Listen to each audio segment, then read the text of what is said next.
On continue à résoudre les exercices de la série concernant le volume et la masse. On est arrivé à l'exercice numéro 6. On introduit un solide S dans une éprouvette gradiée contenant de l'eau comme indique la figure ci-joint. La première question, calculer le volume qui correspond à une division. C'est la même chose qu'auparavant pour calculer le volume qui correspond à une petite division. On choisit donc deux gradations indiquées par des valeurs. On choisit par exemple 50 ml et 30 ml. Et on compte entre ces deux gradations le nombre de divisions. On trouve 1, 2, 3, 4, 5, 6, 7, 8, 9, 10. Donc on fait la différence entre 50 ml et 30 ml. Puis on divise par 10 divisions. On obtient 2 ml. Donc le volume d'une division égale 50 ml moins 30 ml divisé par 10 divisions égale 2 ml. La deuxième question, quel est le volume V1 d'eau dans l'éprouvette gradiée؟ يعني ما هو الحجم V1 للماء في المخبار المدرج. À ce niveau, on a 50 ml. Si on déplace d'une division, on ajoute 2 ml et devient 52 ml.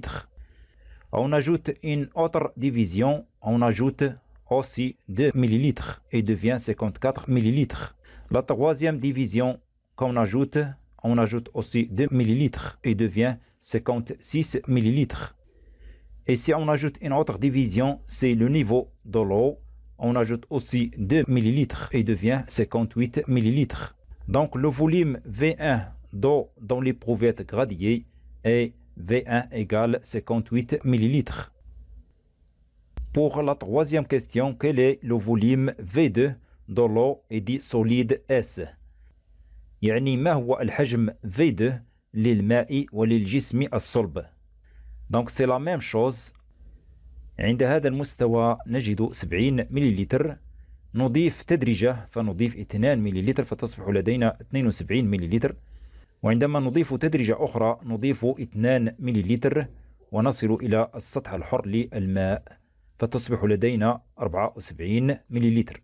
Donc le volume V2 de l'eau et du solide S est 74 ml.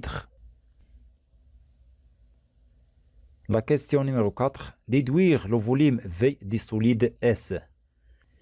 يعني استنتج الحجم V للصلب فقط. Donc on fait la différence entre V2 et V1. Donc V égale V2 moins V1. Donc on remplace V2 par 74 ml et V1 par 58 ml. Et on obtient 74 ml moins 58 ml. Donc on fait la différence et on obtient V égale 6 ml. La question 5.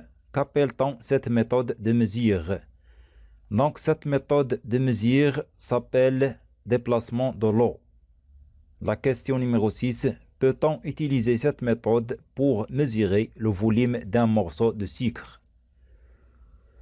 بما أن السكر يمتص الماء وقابل للذوبان في الماء فإن هذه العملية لا تمكننا من قياس حجم قطعة من السكر. Donc, on ne peut pas utiliser cette méthode car le sucre absorbe l'eau.